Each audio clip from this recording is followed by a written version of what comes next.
જય માતાજી બધાને। તો આજે પાછા આવી ગયા આપણે દુકાને, કારણ કે દુકાને તો આવવું પડે ને, શનિવાર હોય કે રવિવાર હોય, આપણે કઈ રવિવાર આમાં આવે નહીં। અને દુકાને આવીને તરત જ બધું કામ કરી નાખ્યું, ડીશું વાઇટ કાનું બધું।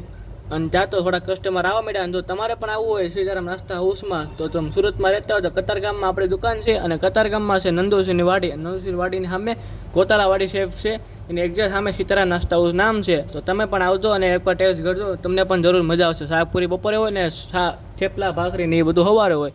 એકવાર જરૂર છે આવજો। જો આપણે થઈ ગઈ ગરમા ગરમ દાળ તૈયાર, અને આ દાળ ભાતે આપણા જામી જાય હોય, એકવાર આવો તો ખરા ટેસ્ટ કરવા। અને જો આપણે બધું ત્યારે કરી નાખીએ, કસ્ટમર આવવાની ખાલી વાટ છે હવે, કસ્ટમરનો ટાઈમ ખૂટી ન થાય એટલા માટે પાર્સલ પણ કરી નાખ્યા છે। અને આજો ગરમા ગરમ પૂરી ને આજે છે સેવ ટમેટાનું શાક, એટલે જલસા હો બાકી કસ્ટમરને આજે તો ભાઈ મોજે મોજ। અને જો બધું પાર્સલ બધું કમ્પ્લીટ કરી નાખ્યું, પછી એક ભાઈ આવ્યા મને કે દાળ ભાત આપી દે, તો પછી એને દાળ ભાત આપ્યા। મેં લ્યો કાકા તમે દાળ ભાત ખાઓ। પાછી બીજા ભાઈ આવ્યા મને કે હજી એક દાળ ભાત આપતી, બીજા ભાઈ કે તો આ લો તમે ખાઓ।